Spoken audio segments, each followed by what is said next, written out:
WABG, the Delta's leading news source. Hello and welcome to the ABC 6 News webcast. Well, an apartment fire in Shaw leaves several families homeless. A building in the Promised Land Apartments going up in flames around 1:30 Tuesday. No injuries reported, but authorities say at least 8 families losing everything in the blaze, and Red Cross has been contacted to assist. Firefighters at the scene for several hours battling the blaze. The Cleveland Fire Department, along with the Bolivar County units, called in to assist. Fire officials say the cause of the blaze is under investigation. Well, the Mississippi River is rising once again thanks to recent rains up north and a Missouri levee breaking. And ABC 6 meteorologist Jonathan Went has the latest.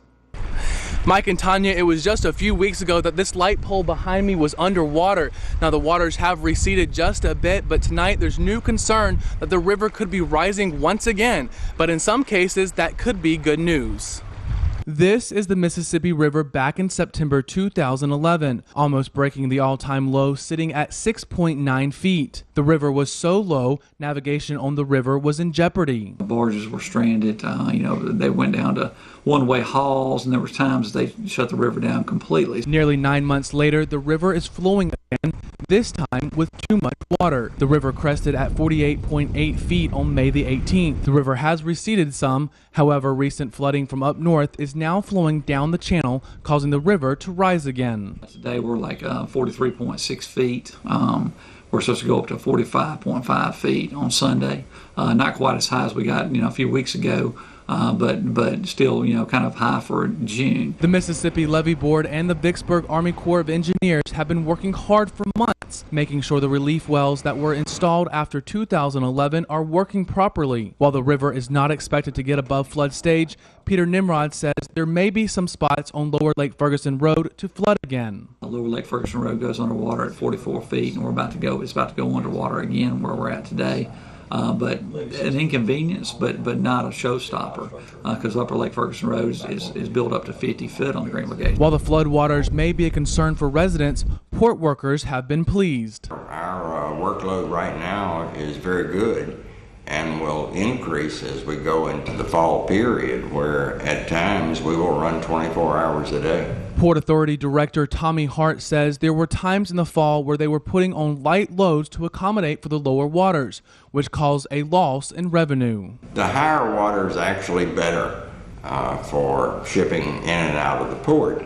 It's more efficient. It's closer to the top of bank, and handling time is decreased because you just don't have to pick it up or let it down as far as you would in low water. Now, officials say they are not expecting to see the high flood levels that they saw back in 2011 anytime soon. However, they will continue to work on the levee system.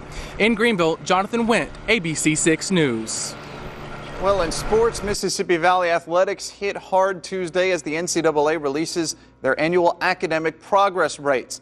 A college athletics governing body slapping postseason bans on Delta Devil football, men's basketball, and baseball for the upcoming 2013-2014 academic year, as all three fell under the necessary threshold academically to remain in good standing with the NCAA. All three teams face practice time reductions, with more penalties on the docket for men's hoops, who's been under the threshold for several years now and was banned from the postseason this spring. However, those penalties could include the loss of non-conference games, the lifeblood of Valley's athletic budget. All penalties subject to penalty waiver requests submitted with the school, but the NCAA saying previously they'd work with traditionally underperforming HBCUs to remain in compliance with their APR standards. A statement from Mississippi Valley Athletic Director Ashley Robinson says substantial changes are being made to improve their APR scores in each sport.